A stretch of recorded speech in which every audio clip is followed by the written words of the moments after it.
So the big question is this: how do most agents who struggle to get the information that most successful agents hoard to themselves grow and prosper without this information? That's the big question, and this video cast is the answer. Welcome to Real Estate Rockstars. I'm your host, Pat Hyben. And now, for the review of the day.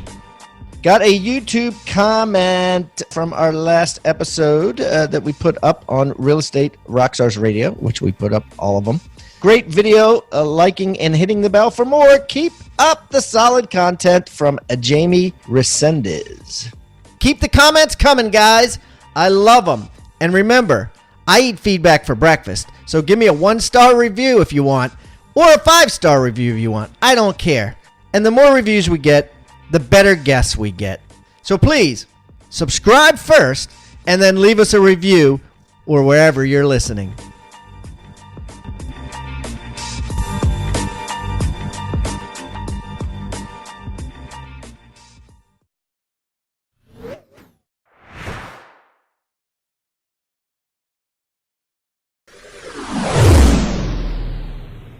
All right, Rockstar Nation, I got a great guest, techie, and we're going to talk about some techie stuff, and I'm excited about this today.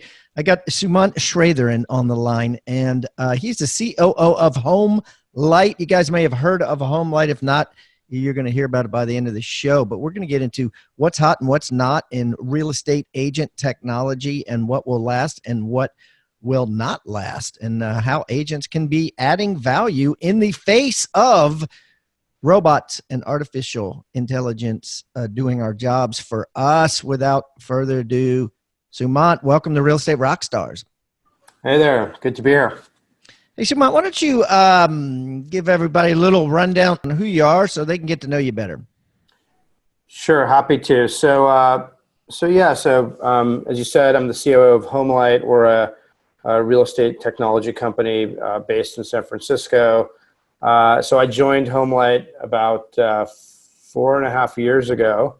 We just had a handful of people back then, and I'm relatively new to the real estate industry. It's been 5 years, and prior to that, I was running an e-commerce company. So real estate is very different. But the reason I came to HomeLight was I felt like we were doing something that was very impactful and very helpful for, both consumers and agents, and, fundamentally changing an industry that I think we can all agree, is, on the precipice of great change. So, I'm very excited about what the, future has in store for it in terms of real estate. Well, why don't you elaborate on that while we're talking about it? We're going to get into all kinds of stuff shortly, but elaborate on what are you doing? What does HomeLight do? What do you do? And what are you doing that's so different that wasn't done before? Sure. So we were the first company to actually publish agent performance data online. So the original mission of HomeLight was to connect buyers and sellers with the best agent possible using historical performance data. And so, as the origin story goes, our founder, Drew, was searching for a home in the Bay Area and had gone through 3 agents and was getting increasingly frustrated. And, he was searching on Amazon one night for a kitchen appliance, and he saw all of these reviews on Amazon and for the appliance, and he thought to himself, well, why is there all this data available for this toaster that I'm trying to buy, and why is there no data available for assessing this person who's going to be the most important advisor for me during the most important financial transaction of my life? And that was kind of his problem statement when he founded HomeLight. So, over the course of the last, 5-6 years, we've become the biggest platform for connecting buyers and sellers with agents. And today we have we're doing we're doing billions of dollars in transactions that we list through the platform, and it's just been immensely successful. So what are the metrics that you use, besides, because a lot of people would look at HomeLight and they go on there, of course, and they pick their hometown zip code, right? Which I've done before a couple of times. And to the common eye, what it looks like, right, is HomeLight is just picking the agents that sold the most houses in the neighborhood. Mm-hmm. What do you what do you say to that? Yeah, so it's interesting, right? In the beginning, that was actually, no company was even doing that in the beginning, right? So just actually, first of all, finding local agents for people, as it turns out, is a huge value add. But over time, we've been working, on our matching algorithm and have made, dozens of improvements. But, for example, there are ways we can triangulate to an agent's negotiation ability. Like list price to sale price, you mean? So like you have if you're an agent and you only sold 3 houses in a neighborhood and your list price to sale price is 99%, and then your competitor who sold 6 houses in the neighborhood, list price to sale price is 97%, you're saying the guy that sold 3 will actually come out on top.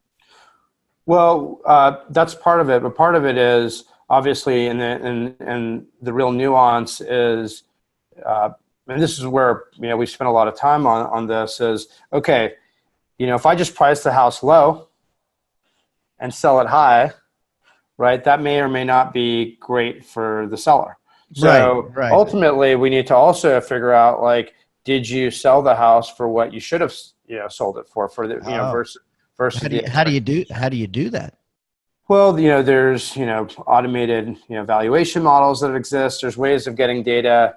So you might like average Redfin, Zillow, tax records, and a couple title company databases and merge it all together into one number. And then if you're consistently selling under that equation that you guys come up with, then it will point it out. For example, that would be a great way to do it in the way you described. So we want to assess ability to negotiate, days on market, so how quickly you sell. And then what's gotten more interesting for us over time as we've gotten bigger is we can actually develop our own internal metrics on how an agent behaves on our platform. So these could be metrics like, is the agent responsive? Or, when a customer asks them for a phone call, do they respond quickly to the customer? And how do you track that? So we can track it through IVR technology, through understanding, when an agent received a customer referral and when they actually called the customer, and then maybe how frequently they call the customer. Do you have to send out a lot of, like, here's how Zillow does the best of Zillow, right? You probably already know this, but the best of Zillow, they're constantly sending out surveys, right? Did the agent call you back? Did the agent show up on time? Did the agent, did they brush their teeth before they came into the appointment? I'm just exaggerating, but is that what you're doing? Just kind of like sending out like massive amounts of surveys so that you get all the detail on the agent and not just the fact that their name happened to be on the sign when it sold.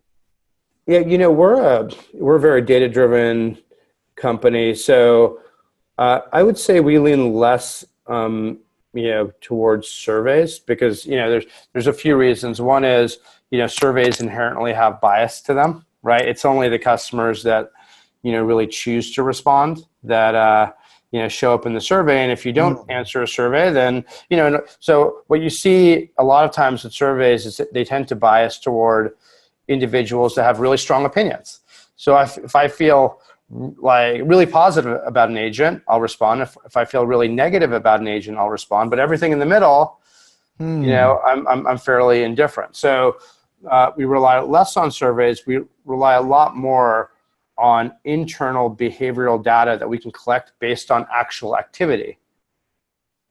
And you can't dispute what actually happens at the end of the day. And so that for us tends to be what we rely on for measurement of agent performance, and we found, in general, that's worked pretty well. And and so the consumer, when they go on, can see things like the metrics we talked about.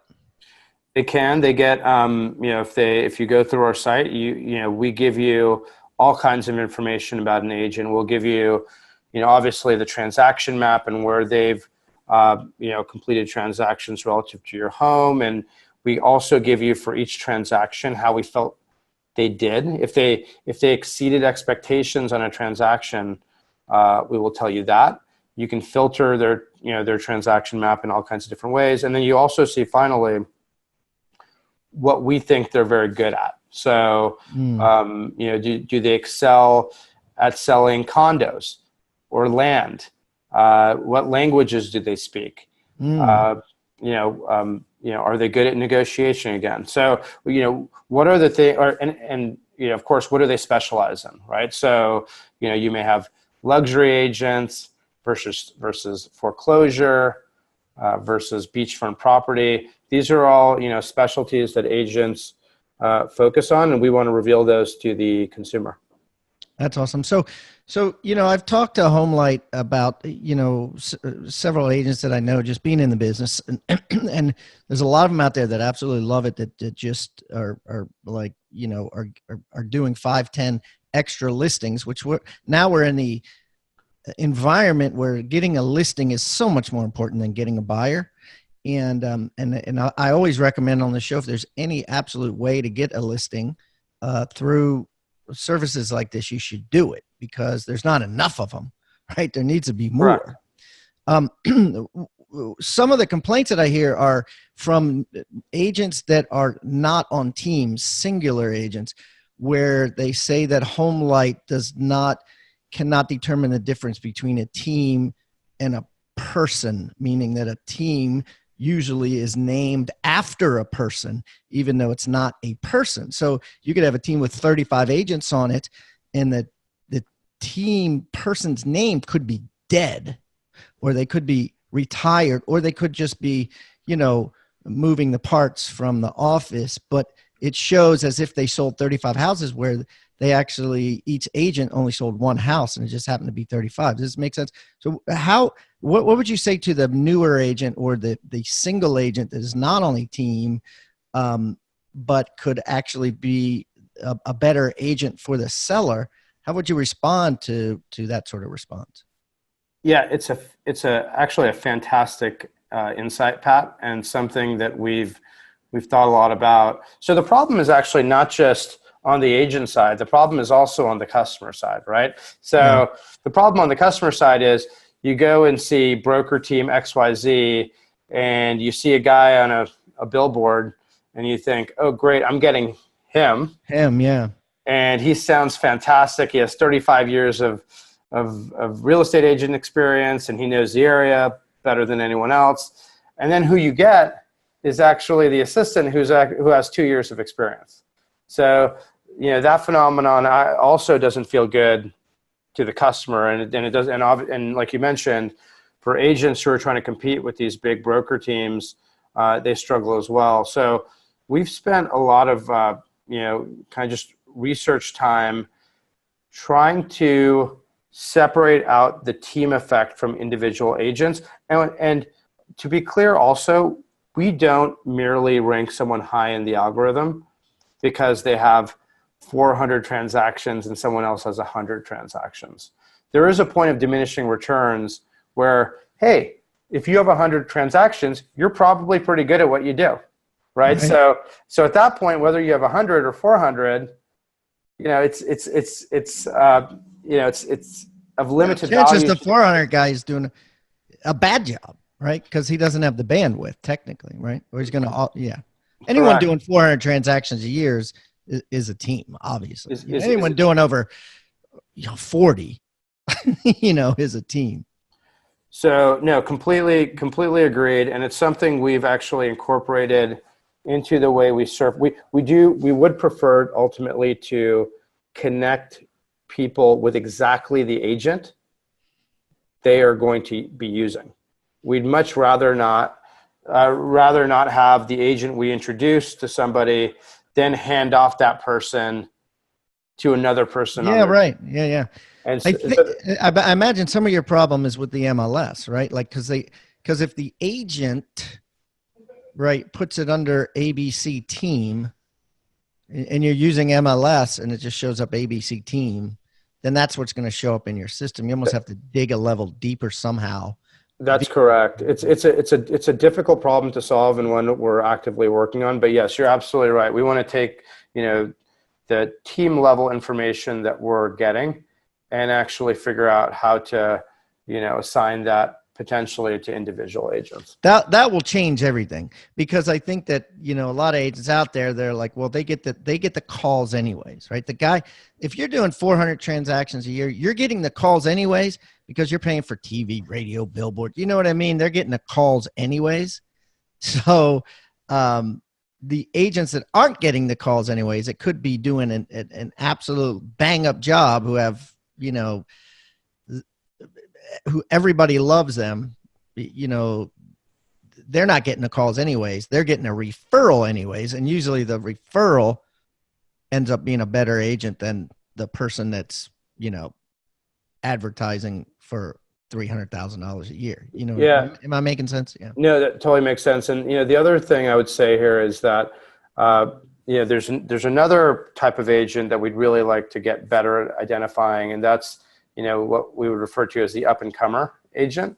Yeah. So this is the agent that hasn't done 100 or even 50 deals, but maybe they've done 10 in the last year, and those 10 have all worked out wonderfully for their clients. So how do we recognize, even though that agent hasn't done a lot of volume, in the small data set that they actually have worked with, they've exceeded performance among their peers. So that's just another interesting No, it's great. layer. I think that's brilliant. And I think, that's certainly where it's going. I've had agents on my show, young agents on my show, and I ask them all the time, I say, how do you beat out an agent that's been in business forever or has a huge team? And several of them said, what we do is, rather than email and text massively, we just show up at the house. We're physically at the house. I had one couple on, they're like, we're physically at every listing that we have 3 times a week. And I said, what do you mean by that? He said, well, we just stop by and drop things off. We stop by and shake their hands off. And I said, so basically what you're doing is you're just trying to 1 up or 3 up the competition in service, but charge the same price. And he was like, yeah. And it works. That's exactly right. People ask me this question all the time, which is, is there something that agents can do, in terms of marketing or, kind of technology that can help them? And my stock answer is always, listen, the number one thing a new agent can do is just hustle, right? Like if you look at the singular factor of young agents that succeed, they just hustle harder than the person who's been at it for 20, 30 years, and they build a book of business and they build trust with, the first 5, 10 clients that they have. You could almost develop a quotient, and I'm just thinking out loud, I hope you don't mind, called a hustle factor. And inside the hustle factor is, did they pick up on the first ring? Did they stop by physically a lot? Did they respond to texts within 30 seconds? Did they, I don't know, things. No, you're absolutely correct. And, I totally agree with all of that. Those are great thoughts. And in addition, we have a team here that actually talks to all of these agents as well. So the other layer is, our people can tell if an agent is engaged, they're innovative, they're excited about serving, our clients. Because at the end of the day, our brand is really, dependent on agents providing great service to the people we're, introducing them to. If they don't do a good job, then, we look like we haven't done, our job as a marketplace.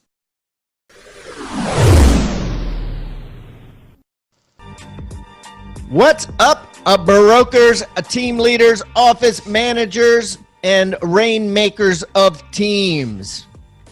I got a question for you today. What are the two most frustrating things about running a real estate team? The two things that cause you more headaches than anything else. Think about it.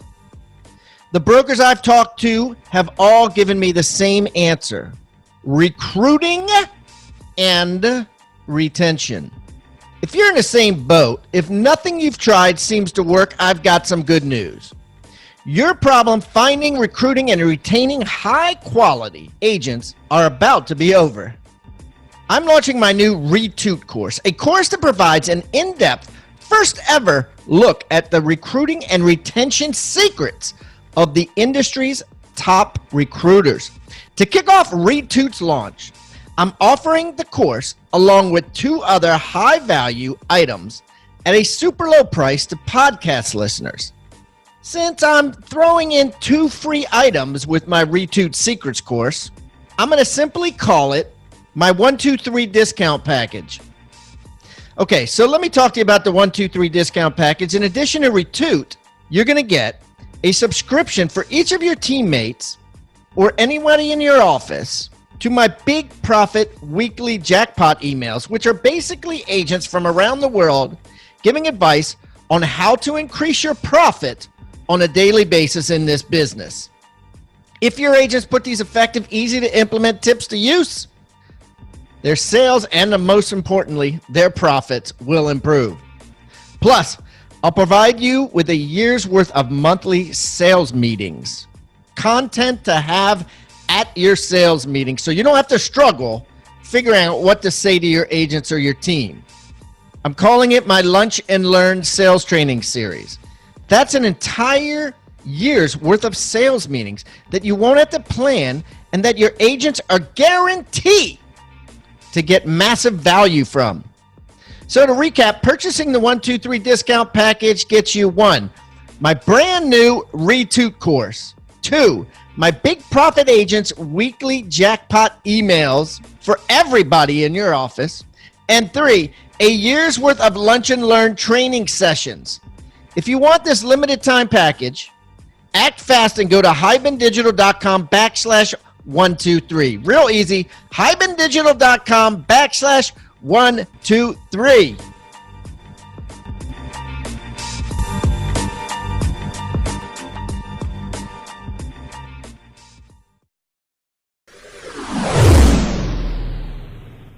Right, and you're actually a consumer-driven company, right? I mean, you're really looking out for the consumer. Like, how can I get an agent for this consumer that is the best agent? And at the end of the day, what's best for the consumer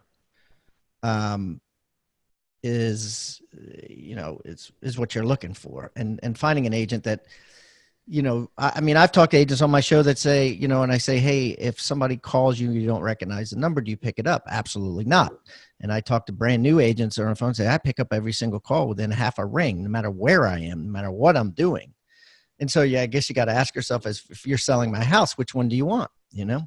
And people always ask us, the other thing people will say is, does this matter? Does a good agent versus a bad agent, does it actually matter to a home closing? And if you look at the data, you'll see there is a massive discrepancy in list to close rates between the lowest quartile of agents and the highest quartile of agents.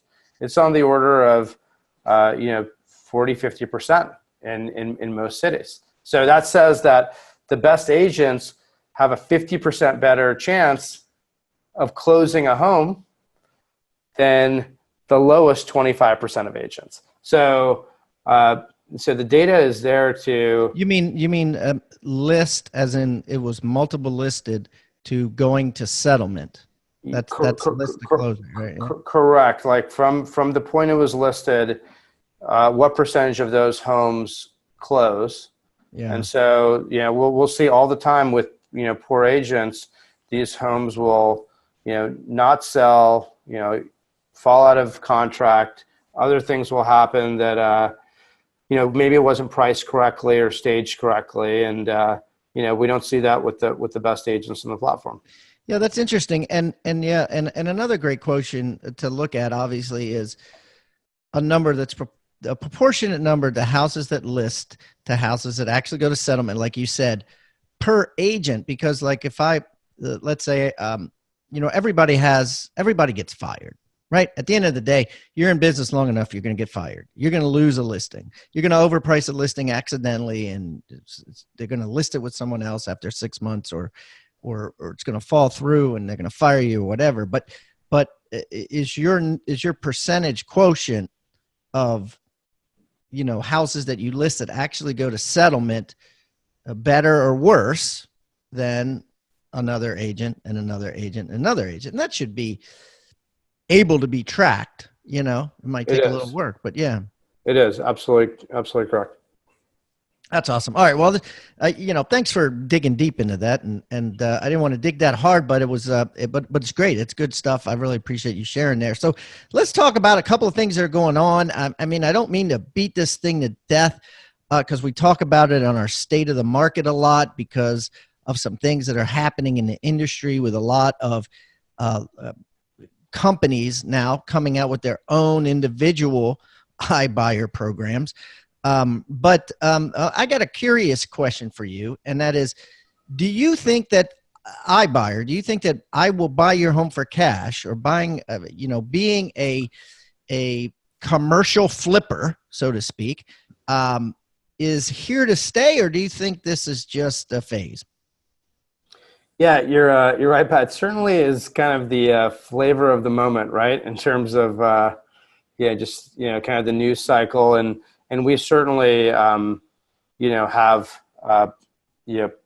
done work on our end to address it as well. But in terms of your specific question, we do believe it's here to stay. Listen, consumers want increasingly choice, certainty, and simplicity. Right? Choice, certainty. Everybody should write that down. Choice, certainty, and simplicity. Okay, keep going. Right, in their home transaction process. And the thing that iBuyers give them are, that certainty and simplicity. And you see this in many different industries, right? In cars, people don't want to, go into a dealership and haggle with, the sales guy, right? They want a price, and they want to walk out in 5 minutes with a brand new car. And so, homes are more difficult because obviously, most homes in the U.S. are, not commodity items. They're not widgets. Every home is different. But that being said, we do see a value. The home flipping market, depending on the stats you look at, is anywhere from 5 to 10% of the U.S. market today. And I would expect that to go up over time. Companies, new iBuyers that are out there are making better offers than the home flippers of old, right? Who used to pay, 70 cents on the dollar. And now we're seeing offers that are closer to 85 cents on the dollar, right? And we expect that number to go up over time. Now, all that being said, we still fundamentally believe as a company that if your goal is to maximize the value of your house, there's nothing that's going to maximize that value more than running a market process. So still for most people over time, the best way to do that is to hire a real estate agent and solicit multiple offers on your home, right? That's just basic economics. Right. It's basic common sense too. It's like if you're having an auction, you're auctioning anything off, guys. I don't care what you're auctioning off, right? If one person shows up to the auction compared to if 100 show up to the auction, you're always going to get a much higher price with 100 people showing up to your auction than one. I mean, it would be like hiring an auctioneer and telling the auctioneer, oh, you know what? I choose for you only to get one person here, versus saying, I want you to get as many people here as possible. You would never say only get one person here, but that's what an iBuyer is, right? It's one person saying, this is what I'm going to give you for it, and putting it in a multiple list is going to give you thousands and thousands. I just don't get it, you know?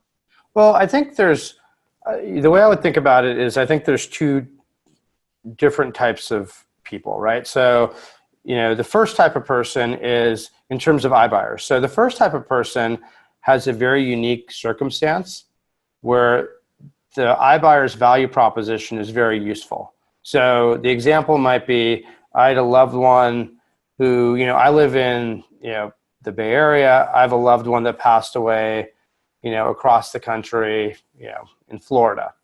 And, they have a home. The home's worth, let's call it $200,000.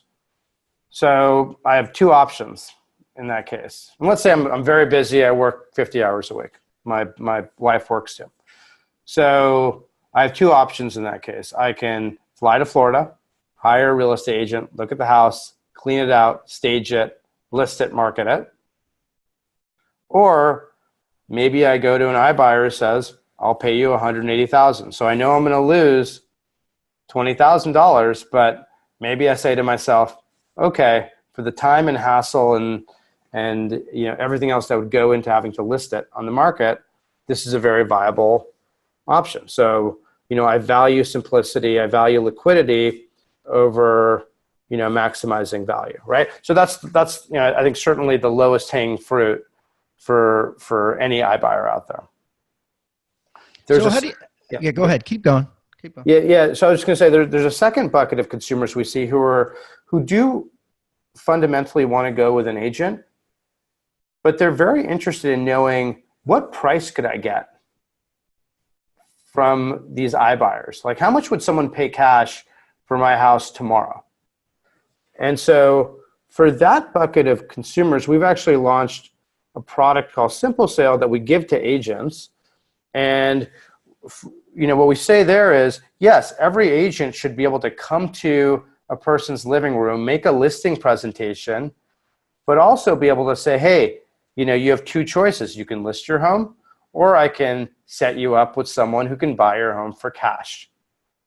And so our view of the world is, the savviest agents, the best agents in the US, and this is where my choice comment comes in, will provide maximum choice to their clients.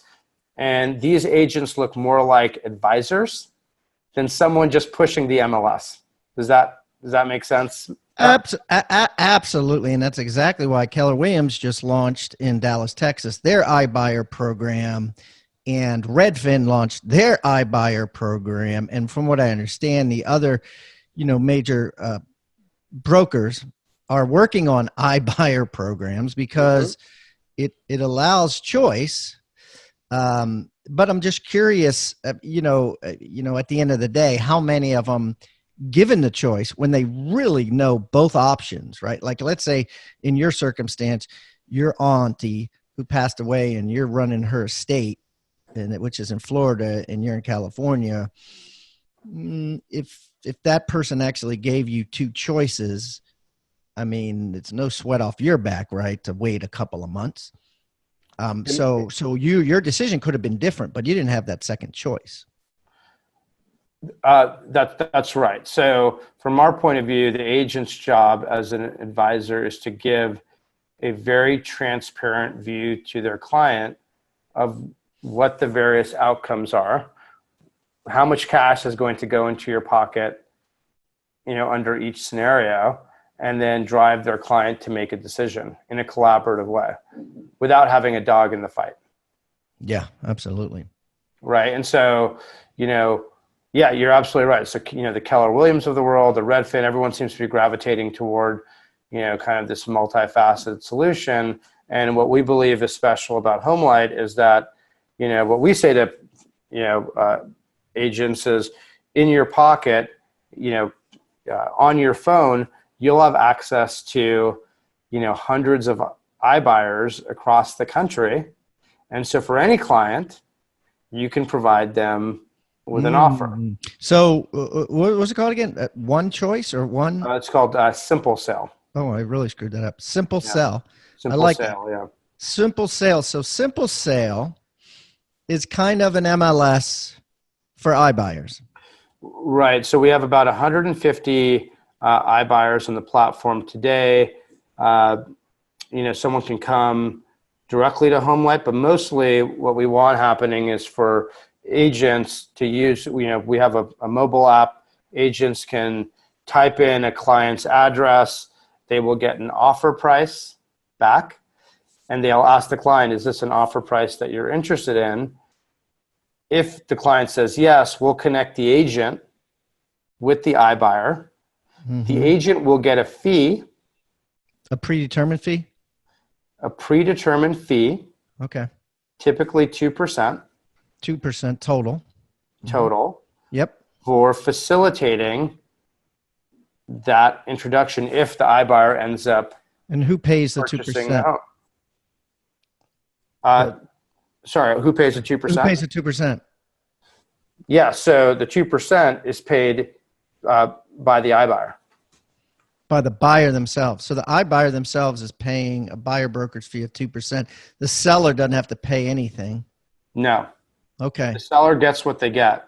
The seller I like that because it's simple, right? I think if you went the other way and you tried to start, saying, I mean, they hate that, right? They No. so the buyer pays the 2%, most flippers are desperate now, right? The inventory has shrunk up so bad they'll gladly pay 2%. Absolutely. And for the agent, what we really want for the agent is for the agent to be indifferent between the MLS or the iBuyer. So the reason we came up with 2% is, if you're the agent, you're sitting there saying, I can make 3% by listing on the MLS, right? Staging, marketing, and doing all of that photography. Or I can make 2%. I want you to think about the word toolbox. What is a toolbox? A toolbox is a box full of tools that you use to build something great. At Real Estate Rockstars, we've created our own free toolbox. So everybody that comes on the show as a guest brings a tool with them, and we plow them all into this toolbox, and we give it away for our viewing audience to basically use as they wish. Everything we put in there is an actionable item that can be downloaded, can be printed, can be used immediately.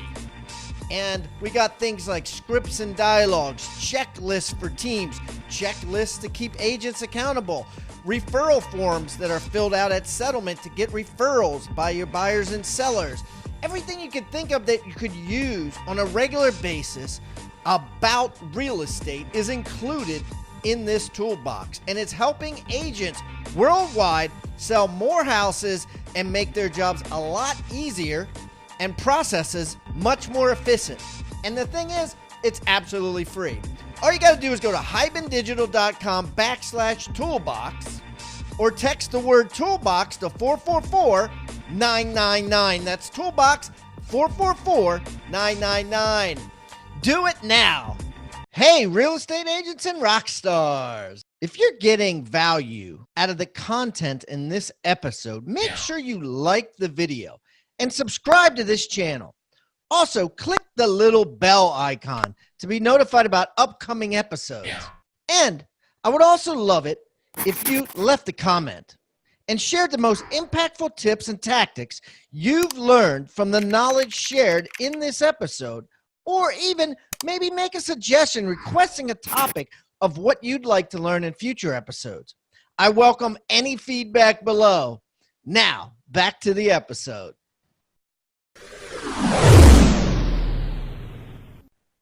If I just match this person with an iBuyer. Right, which would be a lot easier, right? Which would be a lot easier. I get paid less, but I also don't incur all the expenses of, staging the house and marketing and so forth. But then the agent then controls all the offers? Like the agent collects all the offers and sees all the offers, and then they get to tell the seller what they are? That's right. So we believe the agent should be the quarterback in the conversation and really drive, with the client kind of the the offer process and the decision-making process and help the client ultimately get to the right decision. And you probably need to get them to sign something that says that I could see how it could get messy if they start wanting to be like trying to one up all the offers. So they get 10 offers and they're all for 195, and then they'll go, I'll give you 196. It might be, for myself, right? Because I want to get in the flipping game. You know what I mean? I could see that happening, and then then all the flippers are like, oh man, they just want to know what my offer is, so they know what to either tell their person, and they might. Can an agent get the 2%? No, they can't. But they could take the best offer for 195, go to one of their people who's willing to pay 4% or whatever, and then, you know what I mean, and one up it. You'll have to make sure that they don't abuse this, because I can see it being abused. Yeah, I suppose they could do that. It's something that we haven't seen yet, but you're completely right. I think there's a lot. All of us are fairly new to this entire phenomenon, so it'll be interesting over the next year or two to see how it plays out. What I love about it is it allows a buyer to make an offer similar to how it's done in the commercial real estate realm, which is a letter of intent, right? It's just what is your bottom line? So I want to talk to you about that, because some technologies, the CEO of Shelter Zoom came on, and they've invented a technology which basically it doesn't bypass the agent, but it carbon copies the agent with a letter of intent that goes directly to the seller. And it's their belief that the real estate industry will go similar to commercial industry. Well, they'll go to letters of intent versus contracts, because these contracts get longer and longer and longer, and you end up signing a 40-page contract just to make a lowball offer that gets rejected. Do you think that we're going to see the industry change to letter of intents? Yeah, so our view is, what we're in agreement on is that the process of selling your home is not a good one for anyone, right? So from the contract to the contingencies to, lenders who, will pre-approve a loan and then back out. So that, there's all these to the inspection process and something going wrong there. There's all these issues that create friction for both the seller and buyer, during that process. So where we think things are headed is, over time, figuring out ways to remove contingencies within the buying and selling process to make it as frictionless as possible. Yeah, I love it. So I think companies, that are, kind of newer companies are trying to figure this stuff out. How do you, how do you get a house pre-inspected so that, you can make a clean offer, right? And so you're seeing, startups, rise here and there that are addressing these, friction points within the transaction process. So, 10 years from now, it's going to look a lot different. And therefore, I guess to your original point, I don't know if I would say letter of intent, but I would use the term, clean offer, where, you'll see people say, hey, I can offer $500,000 for that home, and a seller clicks a button that says yes, and the transaction is done, right? As opposed to then 10 more things need to happen after that. Right. Yeah. It's extremely complicated. And I agree with you. I think it will be simplified. Yeah. I mean, one of the things we talk about is, an offer really isn't an offer, right? Like, when I receive 5 different offers, they're all different. They have a different cash component to it. They have, as I mentioned, different, rules and contingencies. So as a seller, it's very hard to take all these offers and compare them apple to apple. So you kind of have to sit there and sift through a lot of paperwork. And we just think that's not in anyone's, best interest. Yeah. Well, it'll be interesting to watch. And you've decided to build a simple sale off of, the realtor's point of view, right? Like, if a seller wanted to use that and access 150 flippers all at once, Could they? And They, save 2%? the seller could. Oh, no, they wouldn't because the buyer pays that. Yeah, So could they? Yeah. no, the seller could go directly to the site, but our expectation is, the vast majority of kind of the way we drive business here is going to be via the real estate agent and using the simple sale product to present to their clients. Yeah, I like it, and it allows agents who aren't with a company that has an iBuyer program to use it and to That's correct. compete. And currently 55% of all brokerages only have one office. Yes, that's absolutely correct. We certainly see ourselves as a product and a tool for really any broker to use to just if I feel like I need a footprint in the iBuyer space, but I don't want to build my own iBuying technology like Keller Williams, then we feel like the simple sale product is a great option for many of these folks. It actually could be a better option now, and I haven't seen yours, and I haven't seen Keller Williams, and I haven't seen Redfin's either. But it could potentially be a better off because, again, going back to the old adage of you're better off having 100 people at your auction than one. It's the same thing, It's the same thought process on it. If you can truly get 100 people to put bids on, or even 10, chances are one of them is going to be more, but maybe not. Maybe Open Door, OfferPad, companies like that are going to always be able to outbid Joe Schmo who flips 10 houses a year. I mean, what do you think? Do you think you're always going to be able to outbid them? Yeah, I mean, I think that I think for the foreseeable future, we believe a market process is just fundamentally going to drive better results. I think there are ways that iBuyers can improve their offers by monetizing ancillary services over time. So it's going to be interesting to see, how that evolves and how that helps iBuyers to achieve better pricing. But that's going to take a while. That's not, we're not seeing that anytime, in the next couple of years. And will OfferPad have access to Simple Sale?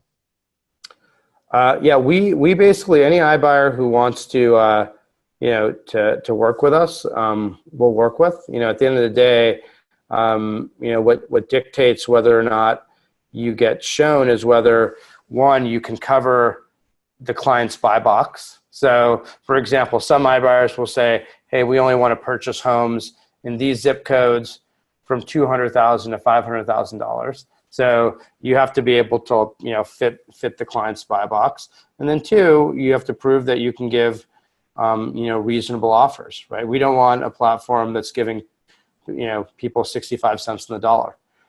We want people who are, we want investors who are, ready to give people credible offers. So you'll put a minimum bid in there. We will just like an auctioneer. Yeah, we will. Well, what we do even before that is you have to be vetted by our team before you're accepted to actually work on our platform. And will they be able to see the house before they put a bid in, or no? Will the buyer? Yeah. Yeah. So it's up to each buyer has a different process. We obviously require certain basic things that they need to meet in terms of customer experience, but we want to work with the buyer to do what is going to facilitate the sale. So yes, most buyers will go and meet with the sellers, look at the house, and then provide the written offer post that. That's awesome. That's awesome, Sumant. Well, this has been great, man. I mean, I could have you on and we can talk for hours. You got a good mind for what's coming, what's here, what's coming. What I'm gonna do is I am going to. Let's see.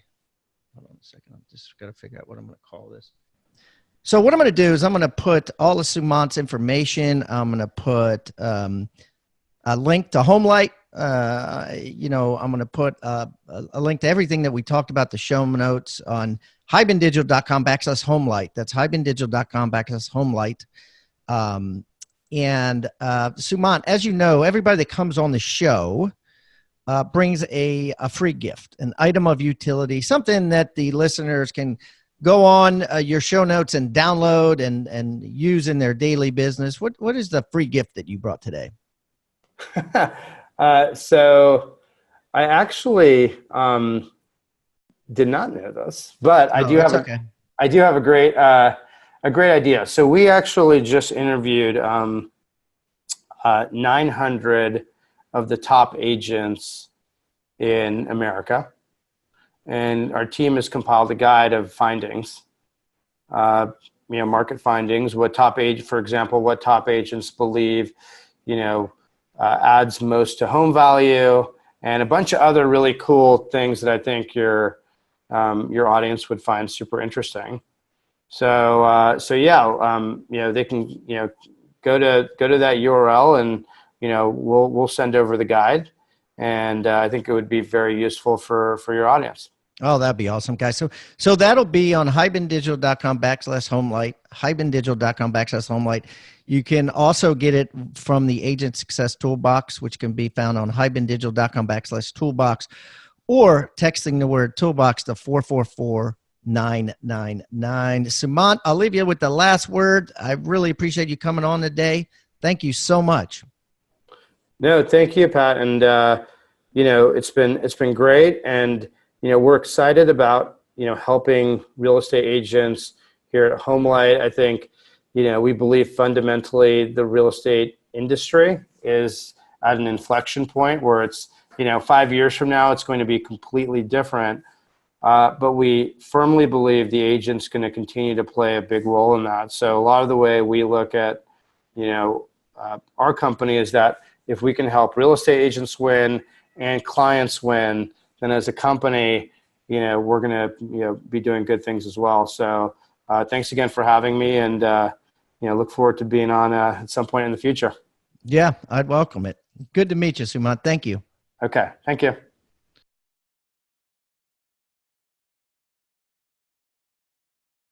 Rockstar Nation, thank you for listening to Real Estate Rockstars. Listen, I need a favor. If you find this free content helpful, if you find our downloadable items from each guest helpful, please, I need you to pull out your pointing finger. Yes, the one finger that points at people, and hit subscribe. Yes, subscribe. The more subscribers we get, the better we look in the ratings, and the easier it is to get guests like Robert Kiyosaki, Barbara Corcoran, all the players that are on $1 Million listing in the different cities. All that stuff makes it easier the more subscribers we get. So please subscribe. And listen, there's a lot of places you can leave comments. There's a lot of places you can like. We're on Facebook. We have an Instagram page. Instagram page is I am Pat Hyben. The Facebook is Real Estate Rockstars Radio. Feel free to leave us comments there.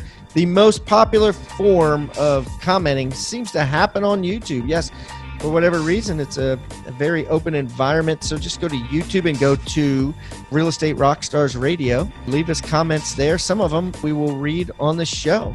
We love your feedback. So thanks, guys, and I hope you are having a great day. Oh, and also, listen, if you're going to subscribe and you haven't already left a review on iTunes, please do that too. Have a great day, and thanks so much, Rockstar Nation.